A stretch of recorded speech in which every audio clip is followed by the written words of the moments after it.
Fixing a shifter cable on a Dodge Caravan. Caravan. Caravan. Alright, so what we have here is I'm going to show you what I changed on my Dodge Caravan when I had trouble shifting it from gear to gear. My shifter lever inside the vehicle was very stiff, and eventually I wasn't able to push it all the way up into park.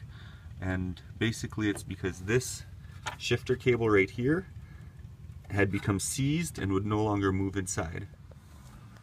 So the problem started one day when I could no longer shift it down to reverse, neutral, drive. That's the furthest down I could get, and I would have to really pull hard down to get it there. And then going back up, I'd have to really shove it up hard to get it back into park. Sometimes it wouldn't even go into park. And that's when I knew that my shifter cable lever had most likely, or my shifter cable had most likely seized on me.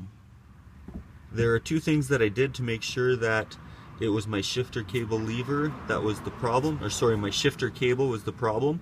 One is I popped this up off of here, and if you're able to move this lever back and forth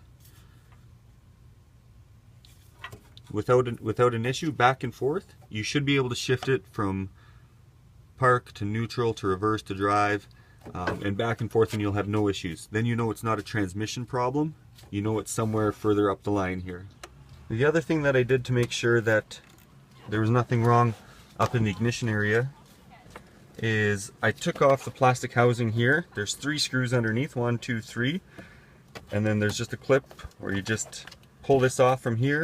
I pulled this piece off, and there's this other black plastic piece that I pulled off from there, and you can see where the cable shifter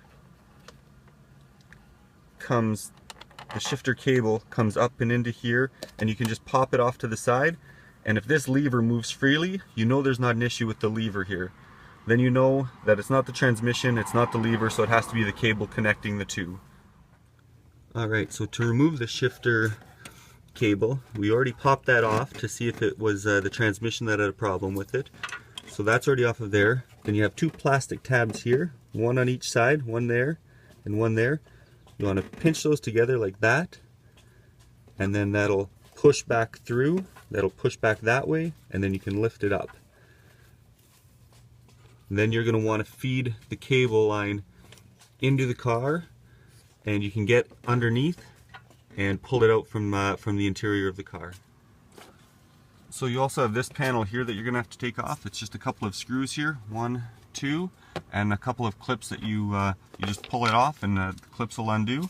And this is where you pull the shifter cable out from, right here. There's a little plastic, or sorry, a little rubber housing that you just pull off from there, and you just feed it all the way out. And you've disconnected both sides because you already disconnected up by the lever, you've disconnected down by the transmission, and you pull it out. And then you just replace it back in the same way you pulled it out, and you should have no problems once it's installed. The only other things that might cause you a little bit of problem are when you're putting this cable back in, make sure that this little notch is facing up. If you have the cable rotated the other way, it won't pull through. So make sure this notch is up, and then pull it through, and these tabs will come on this side of the clip, and it'll hold it in place. There's also an adjustment screw right here. When I put mine on, I had my transmission in park all the way pulled this way, attached it, and made sure it was in park. The lever was in park inside the interior, and then I tightened this screw right here to adjust it and make sure that I had a proper adjustment on it. I hope this video helped. If it did, give my channel a like.